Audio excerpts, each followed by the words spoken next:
Good afternoon, everyone. I would like to let everyone know we'll be beginning the webinar at about 1 p.m. Eastern Time. Until we start the webinar, I want to let everyone know that we will be in listen-only mode. On the right-hand side, you will see the ability to type in questions at the end of today's presentation. Please type in your questions on the control panel on the right-hand side, and I will be reading them. In addition, we have handouts on the right-hand side, including today's presentation in PDF format. So before you end today's webinar, please make sure that you download the information, which you could find under handouts. Thank you.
Good afternoon, everybody, and welcome to Care Connection, the free live webinar, the second Thursday of each month. Today we have a very special guest speaker. Her name is Mary Jensen. Before we begin, I want to do just a little bit of housekeeping and let everyone know on the right-hand side there is a control panel. On that control panel, you'll be able to type in your questions and download today's handouts, specifically the PowerPoint presentation in PDF. Because today we'll be in listen-only mode and all presentations through GoToWebinar are in listen-only mode, again, the questions will be taken at the end of the presentation on the right-hand side. So today we do have our presenter, Mary Jensen. She's a registered dental hygienist with over 35 years clinical experience. Currently, she provides weekly oral hygiene care to dependent seniors, mostly in memory care communities. Her passion is to help everyone understand the importance of oral health as it relates to overall health. And her topic today is bringing oral care to dementia care. Before we begin the presentation, Mary, maybe tell us a little bit more about yourself. Oh, I'd be happy to. And again, thank you for this opportunity to, bring this much needed message, I feel, to as many people as possible. I have an aunt who has been in memory care for 7.5 years. And when I learned of the opportunity to provide oral hygiene care to dependent seniors, especially those in memory care, I was really excited to be able to do that and also to do presentations like this. So yeah, I'm looking forward to sharing some information today.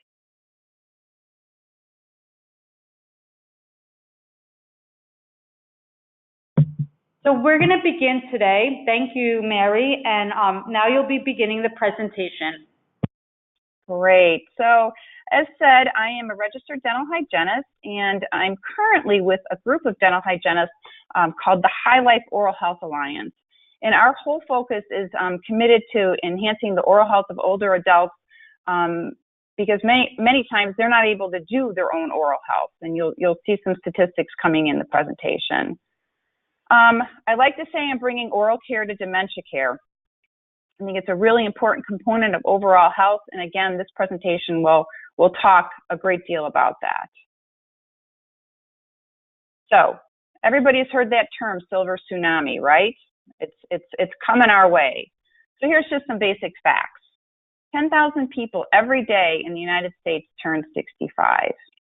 If you look at that next statistic, by 2030, which isn't that far away, 60 million people will be between the ages of 66 and 84. But that next number down is the one that concerns all of us, that Alzheimer's, by 2050, there'll be almost 14 million people. Those numbers are staggering, and it will have profound healthcare implications. And so the main takeaway from this program is an understanding of why better or excellent oral hygiene care is a must. So I leave this particular slide in the PowerPoint presentation, even though, as you can see from the base of it, it's from the year 2000 and the year 2006. Well, why do I leave that in there? Because it's still true. The state of oral health, that seniors can have extensive oral disease, poor oral hygiene, and suffer the worst oral health of any population. If this was children, people would have something to say about it. But unfortunately, nothing seems to change when it's dealing with seniors. I'm in the dental profession, have been for decades, and I can read that first line, that seniors are dentistry's forgotten population. But it's time we change that. 70% of seniors lack dental insurance coverage, yet 70% of individuals over the age of 65 have gum disease. So part of Highlife, what we want to do is start a conversation. And everybody's homework from this presentation is to do one thing. The next time you're at your dental office, ask your dental provider. Ask the people at that office, what will you do for me when I can no longer get to your dental office? How will you continue to care for me? And I think that's some of the problems that we have, especially with our loved ones that are in dementia care communities.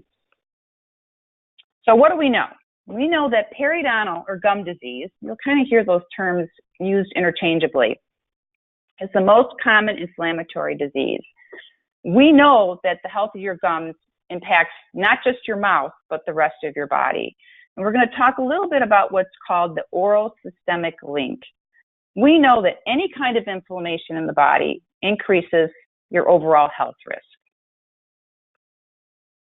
So what are just some basic implications of poor oral health? Well, pain, if anybody's ever had a toothache, we know how painful that can be. Inflammation, infection, we're going to talk about how that ties in with other systemic issues. Poor nutrition. If you have a toothache, you're not going to want to eat. If you have sore mouth, you're not going to want to eat, and that will lead to weight loss. It can cause a diminished quality of life, and it can compromise or exacerbate serious illnesses, especially as we age. So the oral systemic links, what is this all about? There's a wonderful organization called the American Academy for Oral Systemic Health. It's a .org. You can, feel free to look that up. It's a group of medical doctors and medical professionals and dentists and dental hygienists that gathered together about 7-8 years ago to shout it from the rooftops that your mouth is connected to your body and that what happens there affects everything else in your entire body system. So we'll go down these one by one, just briefly touching on each one of them. These are diseases that are associated with poor oral health. So let's look at the first one, lung disease or COPD, chronic obstructive pulmonary disease. Studies are showing that if you have COPD and you have gum disease, you're going to have a greater difficulty managing your COPD. And the theory behind that is that the bacteria that are in the mouth, that are on the teeth, that are not being kept clean, are reinfecting the lungs, that it can cause an exacerbation of what's going on with the COPD. The next one is cardiovascular disease or heart disease, stroke. You are 2 to 3 times more likely to have a heart attack if you have gum disease. That's pretty incredible. As far as stroke, they've actually taken a look microscopically at the clot that has caused the stroke. And they found in this clot a bacteria called P. gingivalis. Okay, so what does that mean? P. gingivalis is the same bacteria that causes gingivitis. So they know that the mouth is affecting the other areas of the body. These bacteria are traveling throughout the body. Diabetes is a huge growing problem in the United States. And if you're a diabetic, there is hundreds of studies showing the bidirectional link of having a greater time managing your diabetes if you have gum disease. If you have gum disease, you're going to have a harder time managing your diabetes. They go hand in hand. Many times it's very difficult for individuals who are diabetic to maintain good oral health just because their diabetes isn't being managed. Systemic infection, I'm going to touch on that one a little bit, aspiration pneumonia. So I'm going to move down to arthritis. So they've looked at the synovial fluid, which is basically the fluid that surrounds our joints. And they've looked at it with individuals with arthritis. And what have they found in that fluid? You guessed it, P. gingivalis, that same bacteria that causes gum disease, that causes gingivitis. So the individual that might be having a hard time managing their arthritis, is it because they have an unmanaged gingivitis, dental disease going on, or vice versa? So it's just something to keep in mind. And then, of course, the last one, dementia, great interest to all of us. There have been multiple studies that have come out in the last couple of years that have shown that a long-term, low-grade infection, which is gum disease if it's not treated, you can have it a long time, and it can be just a simmering low-grade infection going on in your mouth, that increases the plaque tangles in the brain, which we know is one of the main causes of Alzheimer's. So can I list all of these and say, if you have any of these, if you have gum disease, you're going to get all of these? Well, no, but they're connecting the links. They're connecting the dots. And I like this picture. If you look at the picture of kind of that see-through anatomy man, you can see the tooth structure in that upper left-hand corner with the plaque buildup, the sticky bacteria buildup on the tooth, and then right next to that, the gum, and then the big artery that's showing there. Think about it this way. The blood that's traveling to those infected gum tissues, that's the same blood that's traveling to your heart. So it doesn't just stop in the mouth. It's constantly going around your entire body. So it's just a visual to kind of keep in mind that your mouth is connected to your body. So I touched a little bit about aspiration pneumonia. It's a very common problem, especially with seniors. If it can require hospitalization, and basically it's when the bacteria in your mouth or food get inhaled into the lungs, and it sets up shop there, and it causes a very serious infection. And they're tracing many of these cases back to what was in the mouth, and that was bacteria from not having good oral hygiene done. So we need to practice preventive dentistry, and I want everyone to start thinking about, for themselves and certainly for their loved ones as well, that mouth care is infection control, and that seniors, that everybody, especially those who have dementia, have a right to good oral care, and that neglect can really lead to serious health risks.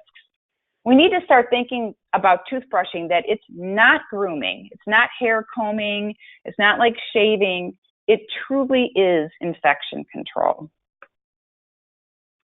Basically, everybody kind of breaks down dental problems into two categories. With the teeth, do I have any cavities? Is there any decay in my mouth? And then also with the gum tissues, is there gingivitis and inflammation of the gums, or periodontitis, which means it's a little bit more serious because now you're losing the bone support around the teeth. So what are some basic symptoms? You have gums that bleed when you brush or floss. You could have bad breath. Start thinking about this. The dentistry is only needed when prevention fails, and that's what we need to start to provide, is the preventive factor. Healthy gums do not bleed. There should be no pink in the sink, as we like to say. The bleeding is caused by the bacteria that makes up that sticky plaque buildup, or the biofilm, as we like to say in the dental profession, that coats the teeth throughout the day and the night. Brushing at least 2 minutes a day, twice a day, at bare minimum, using gentle circles at the gum line is key. I'll touch a little bit more on specifics at the end of this program. Every 3 months, get a new toothbrush, and then also be sure to brush your tongue, because the bacteria can build up on your tongue as well. So I've got some good news. It's not all bad news here. Oral care, we want to reduce the incidence of pneumonia. We want to reduce the the incidences of expenses related to diabetes, problems being a diabetic, systemic diseases, and of course, dental disease. And by doing that, we could decrease overall healthcare costs. We want to improve the quality of life. I see my clients that live in memory care communities. I see them every week, and I provide oral hygiene care. And I know that they appreciate it, and so do their families, because the mouth feels good. Your mouth feels good, you want to eat. It improves nutrition. It improves social interaction. You want to maintain good oral health. These are the basic components of good oral hygiene. You need toothpaste, toothbrush, mouthwash, if you so desire, denture care, and dental floss. Toothpaste, use one that has fluoride. Toothbrush, make sure it's soft bristles. Mouthwash, use one that's going to kill the bacteria if you're able to, to rinse it. Denture care is so important. They need to come out at night and they need to be cleaned. And the last one, dental floss, if you're able to do it, great. If it's not in your dexterity, house of cards there, then find another way to clean between your teeth, whether it's little brushes that go in between or the little holders that hold the floss, whatever it takes to clean between the teeth. If you don't clean between the teeth, 50% of your teeth are still dirty. So who do you know that could benefit from improved oral care? Well, just about everybody who might be living in any kind of assisted living or skilled care nursing community. I'm going to transition here a little bit and talk about xylitol. And maybe some of you who are on this webinar right now, maybe you've heard about xylitol before. But this is another great takeaway that I want you to take away from this presentation. There are a lot of different companies that make products. This is one. These products are sweetened 100% with xylitol. So it's xylitol doing all the sweetening. It can alter the oral environment. And so, why am I talking about this? Why am I bringing into this discussion about oral care and dementia care? Because we want to have every tool in our toolbox available to help keep the mouths of our loved ones healthy. And we can add xylitol and have that happen. Xylitol is a naturally occurring sugar substitute. I'm going to repeat that. It's a naturally occurring sugar substitute. It is not an artificial sweetener. It's basically a sugar alcohol. Here in the United States, it's made from the corn cob, and you can purchase it in bags and use it one-to-one just like you would regular table sugar. Well, why is it so great? Because it helps to prevent tooth decay. If, say, I have sticky plaque all over my teeth and I drink a Coke, that bacteria takes a look at that sugar in the Coke, eats the sugar, makes more bacteria, and it produces an acid that causes cavities, okay? Well, now let's say I'm going to drink an iced tea that's been sweetened with xylitol. The sticky plaque, that bacteria on my teeth, cannot digest the xylitol, cannot make more bacteria, cannot make the acid. So you're altering the oral environment by not allowing that process to take place. And that's basically what this slide is showing. These are just some quick facts on xylitol. As you can see, it's been around a long time. It looks and tastes like sugar. It's made in our liver. It's found in fruits and vegetables. And they actually include it in our U.S. military meals ready to eat. It doesn't promote tooth decay. It helps to reduce the sticky plaque formation, which then decreases any kind of gum inflammation that you might have. And it works great with dry mouth. It's safe for diabetics. It's used as a candy sweetener in a lot of other countries, and they even have it in a nasal spray. And you think, well, why would I want that? Well, it really helps to keep your upper respiratory health good. It helps to maintain good upper respiratory health. So why xylitol? The clients that I see in the memory care communities that I go to, I have them on a xylitol protocol, those that can suck on a little mint. And why is that? I want to help reduce dry mouth. I want to help keep the bacteria buildup down, and it just keeps their mouths a lot healthier. They brush with a xylitol sweetened toothpaste. You can rinse with a xylitol rinse, and you can use these xylitol mints a couple times a day. Dry mouth is a huge problem. It can obviously cause bad breath. It affects your taste. It affects your eating, your talking, just your overall oral health. So if you can find a product that will help with that, all the better. So basic oral care tasks. These are not easy for many seniors, and especially those that might be, dealing with all the problems that go along with dementia. Not that's the cognitive, but maybe there's dexterity, maybe there's vision, standing issues, all these hosts that go into what we take for granted, brushing our own teeth. So finding dental care, this is a problem, especially for those that it might be difficult for them to get into a dental office. I've listed a .org there, toothwisdom.org. It's a nonprofit, and you can enter in your zip code, and you can find possibly, lower cost dental care in your area. But you would still maybe have to take your loved one, to said center. Or on Google, if you just Google home dental care services, you might be able to find something there. It can be a real issue because it's very difficult sometimes for those with Alzheimer's, with dementia, to be able to sit for dental care.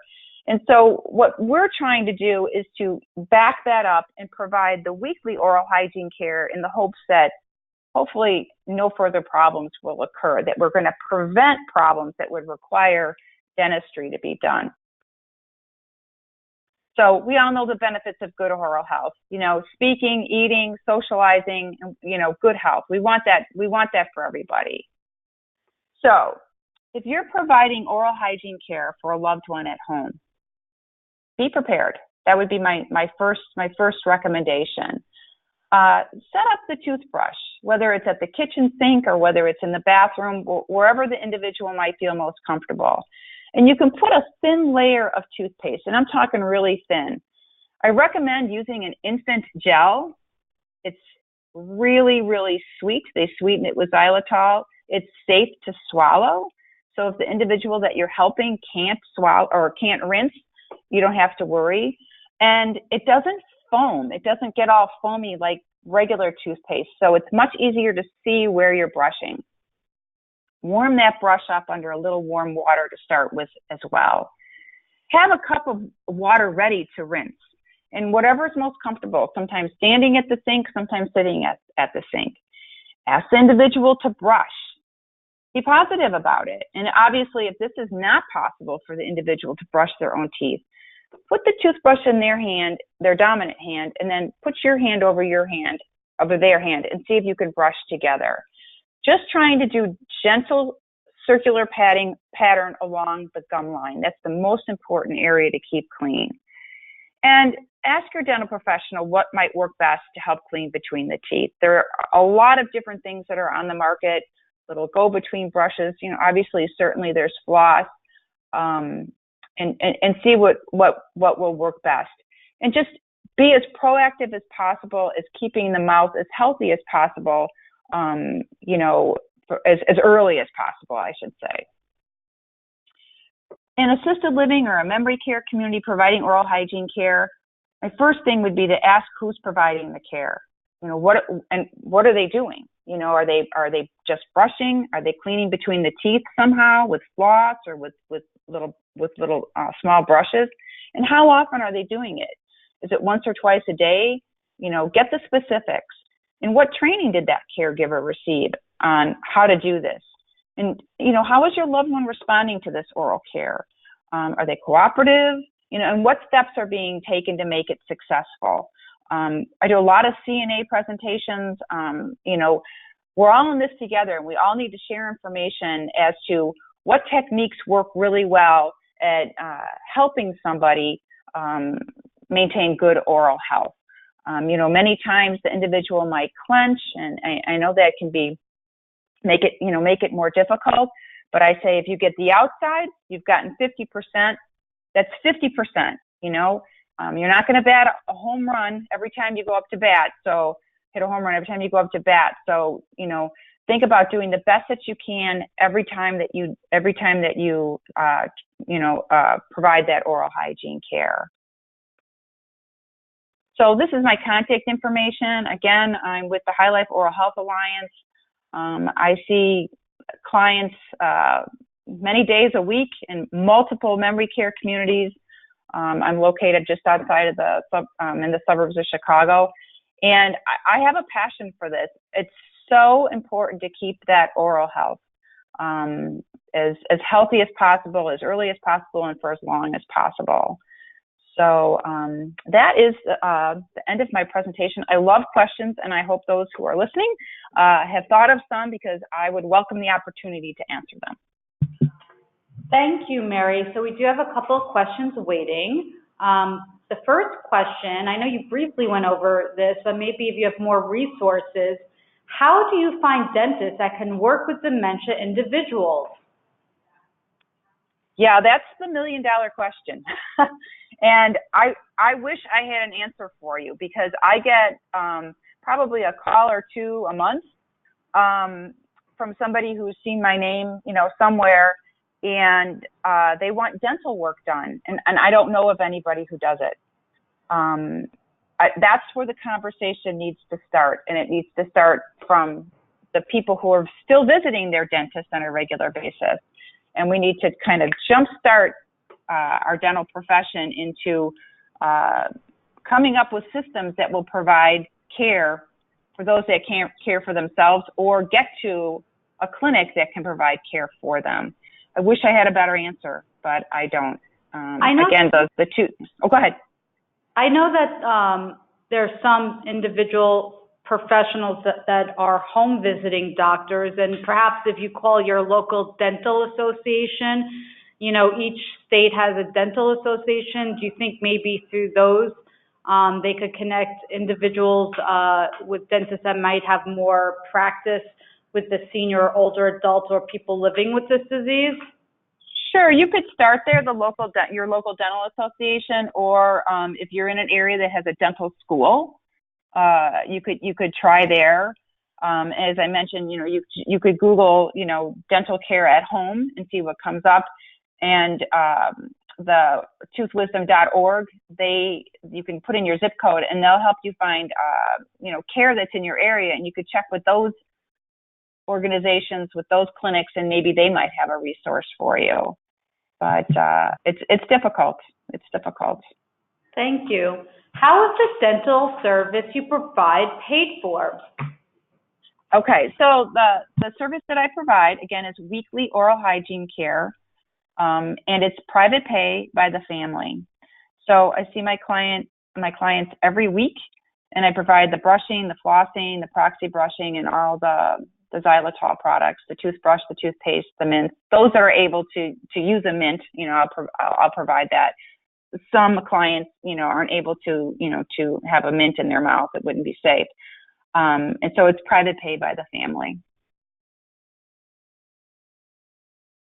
Thank you. Can you, hold on one second. Sure. How do you train staff on brushing? Yeah, well, you could reach out to the Highlife Oral Health Alliance, and including myself, and I'd be happy to do that. Many times it's just walking through step by step and giving them little tips on how to go about providing that oral hygiene care, and we're happy to do that. I think it's just a really important component. Many times, unfortunately, it's put off to doing it last. There's so many other things that they have to get done with the individuals they're providing care for, that it can kind of get lost in the shuffle. But once you have some resources and you have some tips, and have somebody kind of showing you the way to make it a little easier, and the importance, why it's so important, for the prevention of so many other issues, then I think it gets put more on the front burner than on the back burner. Okay, another question. Do you have recommendations for clearing the mouth after meals with people who are pocketing food? That is a great question, because I see it all the time. And that would really have to be up to the caregiver. And by putting on a glove and retracting a cheek and just looking to see what might be there, and encouraging either, the person to maybe, finish chewing and swallowing some water. But the most important thing is that they don't have that in their mouth and then they're laying down, maybe for a nap or for a rest. You want to make sure that mouth is cleared as much as possible. And if I know in a perfect world you could provide oral hygiene care after every meal, that's not going to happen. I realize that. But to the best of their ability, if they can do it morning and then certainly at bedtime, that would really be ideal to make sure that there's nothing left in that vestibule, like down really low. It's just something that happens, and they don't feel it there, so they don't know it's there. And so it really takes another person to check and to make sure that the oral cavity is clear of any leftover food. Thank you.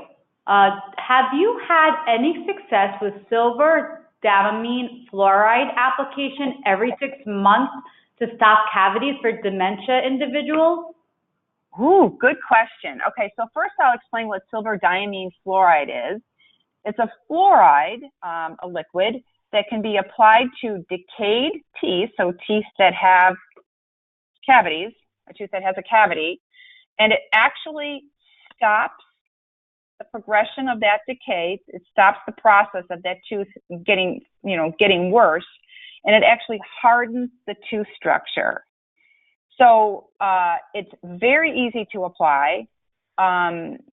It's very, very effective, and it's not an expensive product. It can be done. A person could be sitting in a chair, and this could be applied. One drawback is that it will discolor the tooth. It will make the tooth black where there was decay. So not necessarily is this something that you need to apply every 6 months. Studies are showing that you can apply it once and then maybe a follow-up, maybe a week later, but you don't need to apply it to a decayed tooth every 6 months, because after that initial application or even 2 applications, that tooth is rock hard solid. It arrests the decay. It stops it in its tracks, and it keeps it from getting any worse.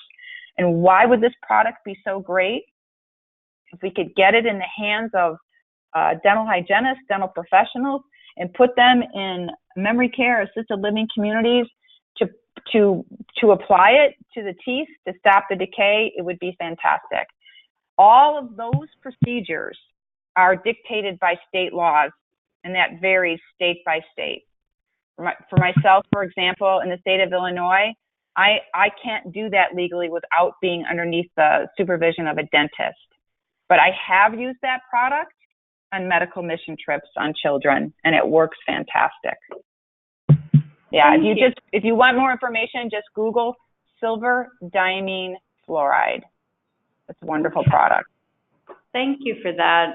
We have a couple other questions. Can you recommend videos that show different ways to assist a dementia individual with brushing their teeth, or how a caregiver can brush the teeth on their own when the individual no longer can?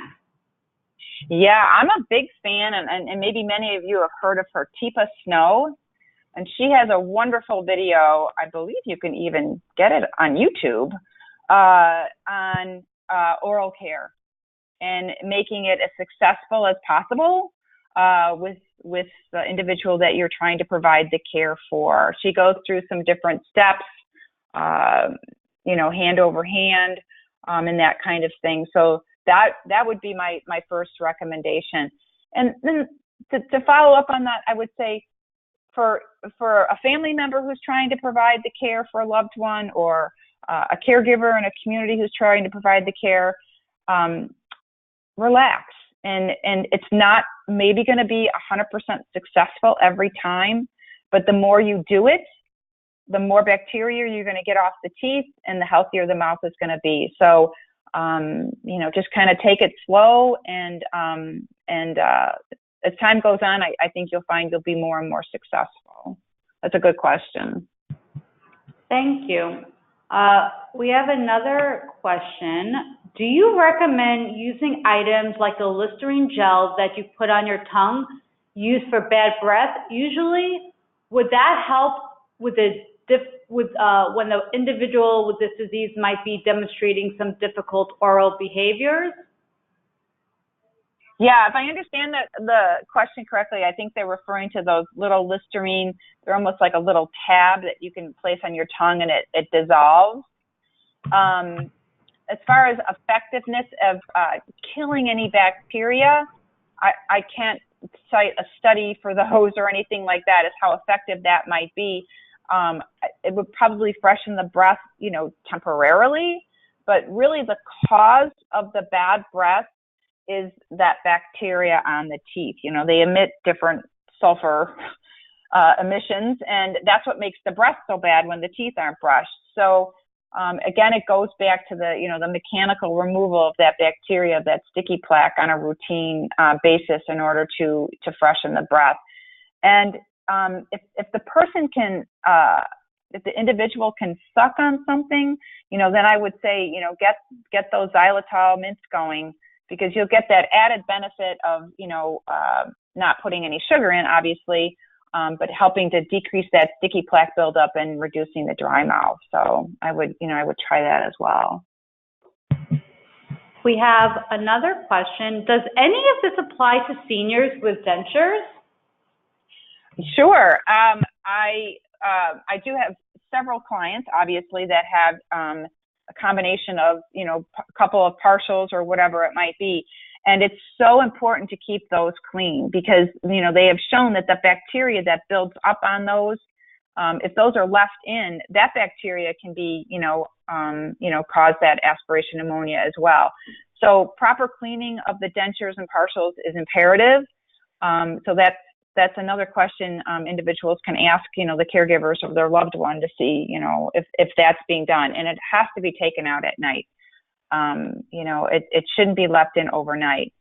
And as far as, with the xylitol, it's better to use a product like that if they like something sweet as opposed to sugar. It's just a good, healthier alternative. I hope that answered that. Mm-hmm. Are you aware of any obstacles in going into a dementia facility as a dentist that would need to be overcome for liability and responsibility of care issues? What was the last word of what? Are you aware of any obstacles in going into a dementia facility as a dentist that would need to be overcome for liability and responsibility of care issues? I don't really know how to answer that because I don't really know and what the obstacle they're thinking, what the obstacle might be. Just with any private practice, if the dentist is providing care there, there's an agreement between the dentist and the patient. So it would be somewhat similar to a dentist providing care in a community. I think the major obstacle is the portable equipment. It's the instruments. It's having some place that you're going to have an autoclave to be able to sterilize them. It's the portable suction. It's the portable. All the portable equipment is probably the biggest obstacle, I would say. But a dentist can provide care, anywhere if they so choose. They just have to have the equipment and the tools to do it. We have another question. Do you have any suggestions on how to set the tone for someone living with this disease and going to a dental office? I often find that some individuals with this disease get very anxious and overwhelmed being in a dental office. Do you have any strategies to calm the person down? Yeah, well, do it during their best hours of the day. And I would alert the dental office, ahead of time. About the individual that you're bringing in, just so they can be aware of that, and give yourself just plenty of time so you're not feeling rushed, and go with that. Maybe everything's not going to get done in one visit, or two visits. That it might take a couple of visits because you can't force dentistry. You can't force somebody to keep their mouth open. I mean, you just can't do that, and you shouldn't do that. So I think just keeping it calm, keeping it routine, keeping it just, even keeled, and giving yourself plenty of time, to go there and, have time to maybe sit and relax a little bit beforehand. And certainly, again, let the dental office know as much information about the person that you're bringing in as possible. So, they have that information before they even get started. But I know it can be very stressful for the person who is doing the transportation, and it can be very stressful for the person with dementia. It's confusing, absolutely.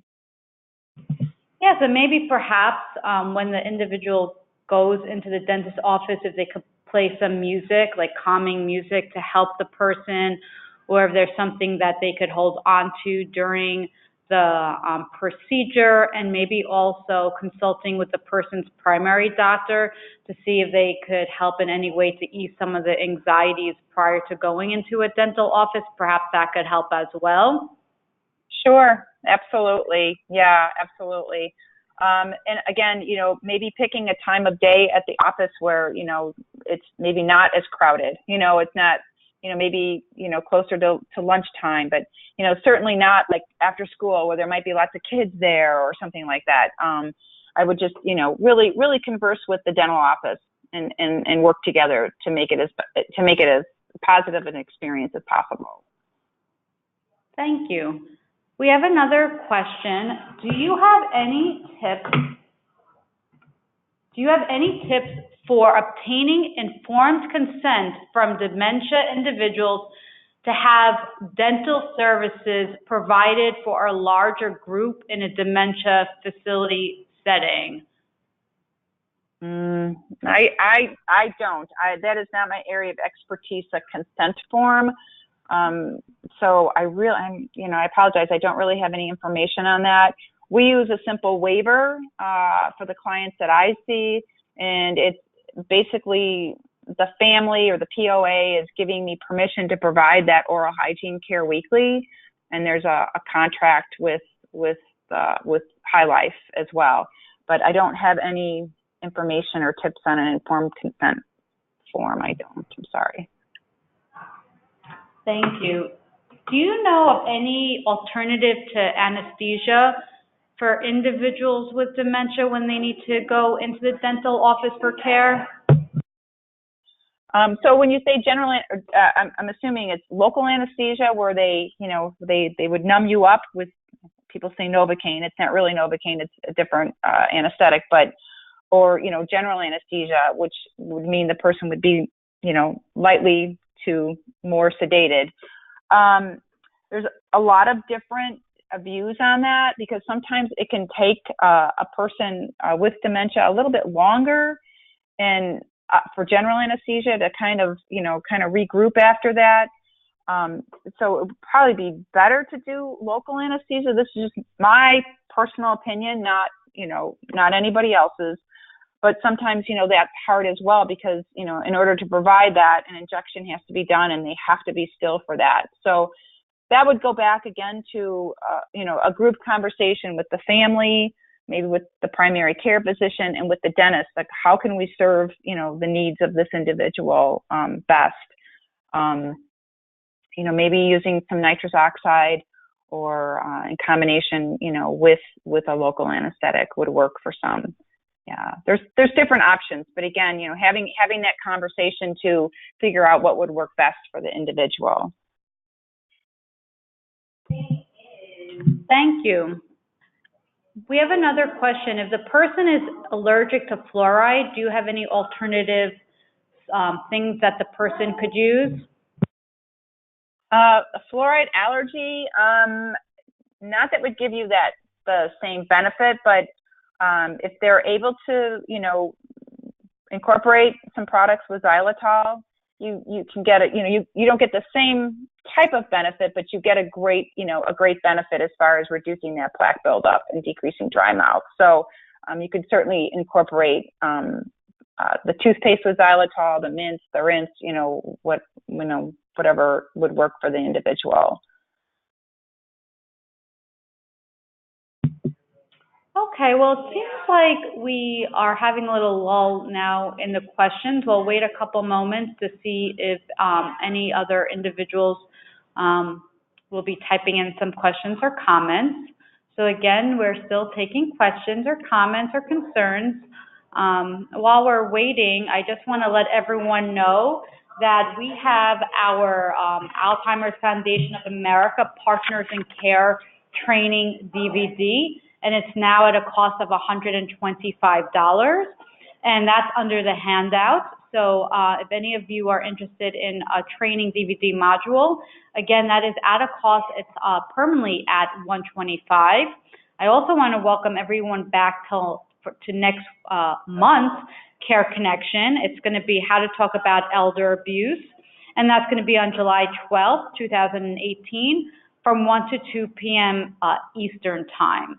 So again, I'd like to welcome everyone back for next month's presentation. And so, Mary, do you have any other tricks of the trade? We'll wait a couple of, oh, we do have another question. My apologies. Great. Great.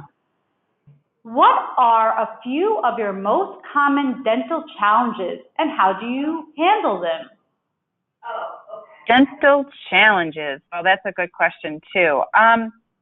I think sometimes it's when I'm providing care specifically for individuals in memory care, it's clenching. They'll open, but they'll keep their teeth together. So you're getting the outside, but you'd really like to get the inside surfaces as well. So sometimes I will do the outsides and then kind of back off for a little bit, and you get to know the individual that you're working with. And sometimes I'll put music on my phone, sometimes I'll tell a silly story about my cat, whatever distraction I can come up with. And then I'll go into, let's see, inside, open as wide as you can, and sometimes that will help. But I guess don't be discouraged if that happens and you just brush the outside. That's great. You're getting half the job done, and then try again another time. But I think another good takeaway is when family members are seeing a loved one, maybe kind of starting this process of all the symptoms with Alzheimer's, and they kind of see maybe what might be coming down the road, is as early as possible, get everything as healthy as possible in the mouth, because if you can prevent having to have, major dental work or any kind of dental work done for that matter, farther down your journey with this disease, I think it's just so much easier for the individual and everybody involved. So, maintaining really great oral care as much as possible for everybody as we are in the aging process is super important. But even more important, for those with dementia, because they, as they can't always tell us if they have pain or if something's bothering them. So, preventive care is really, really important. Thank you. We have another question. Do you have any suggestions on pain management for individuals who are living with this disease and perhaps, after much try will not go to the dentist? Do you have any suggestions on how to deal with the pain that someone might be in with this disease and refuses to go to a dentist? Well, that's a kind of a complicated question, because generally pain, if they have it, is usually the catalyst for wanting to go to a dentist because they want to get out of pain. But that would really be in the jurisdiction of a medical doctor or a dentist. I would be remiss to say take this or take that, because that's my area. That's not my area of what I would be recommending. So I would say talk to a dentist or talk to the primary care physician and find out from them. But the final note is, if you can find out what's causing the pain and address it and fix it, that would be the most ideal situation. But again, if the person refuses to go, it's a really difficult situation. Thank you. How many times a day would you recommend oral care for someone with asked, with a history of aspiration pneumonia, swallow disorders. Yeah, well, at least twice. And if I could say after every meal, that would be even better.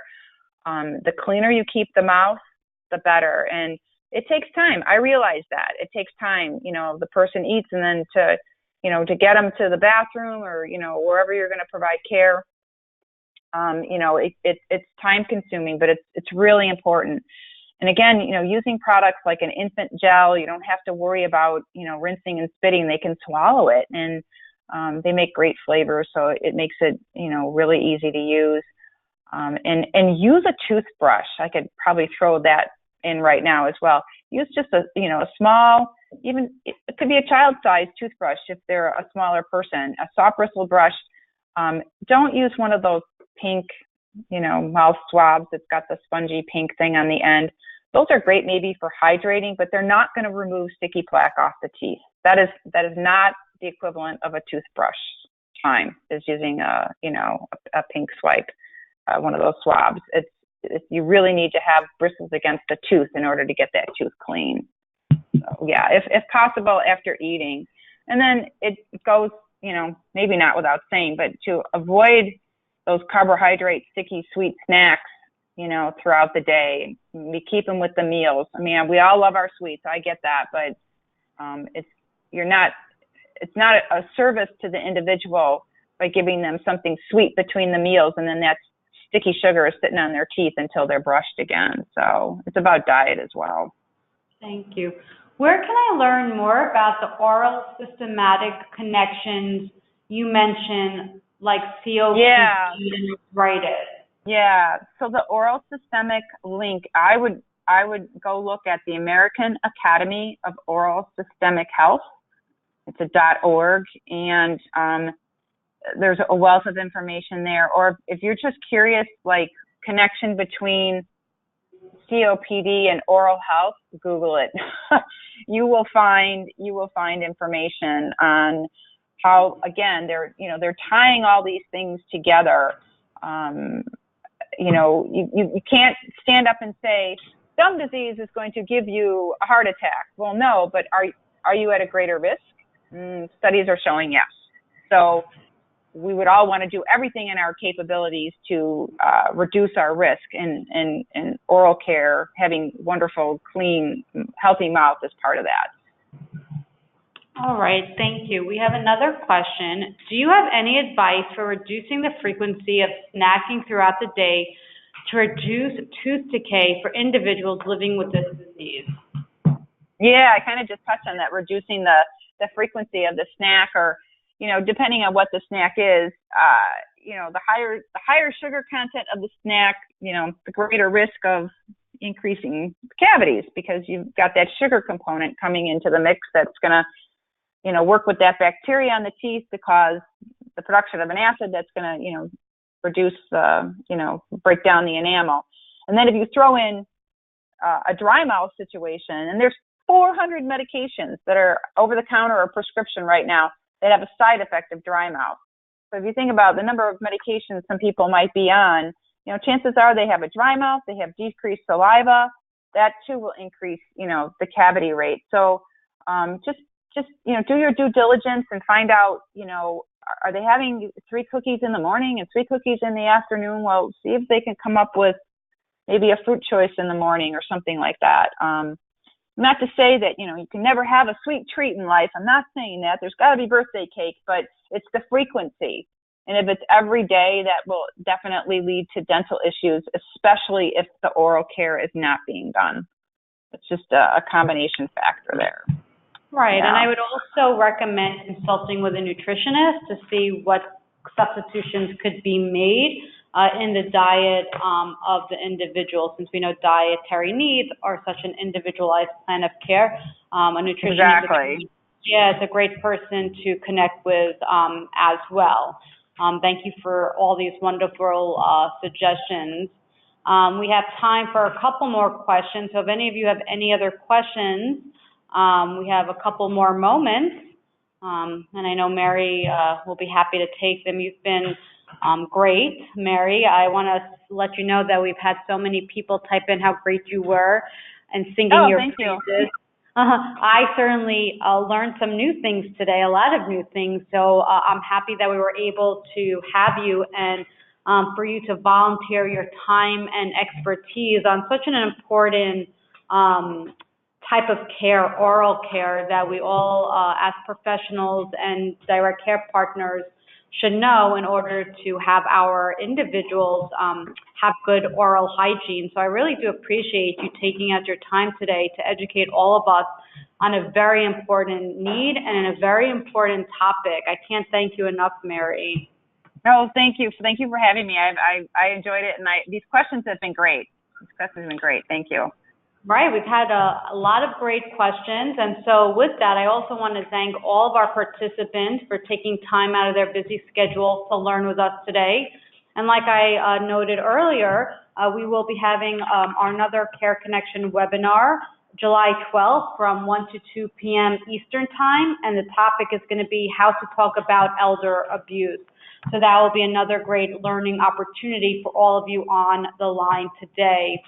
So we're going to wrap it up then. I don't see any questions coming through. Again, thank you everyone, and specifically thank you, Mary, for today's presentation. You're very welcome.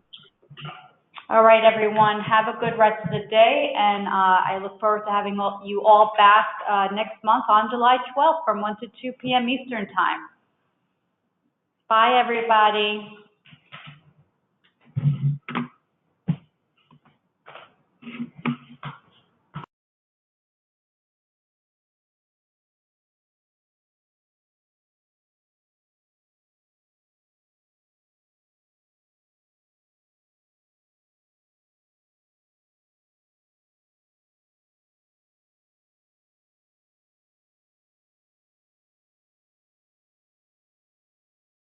Thanks, Heather.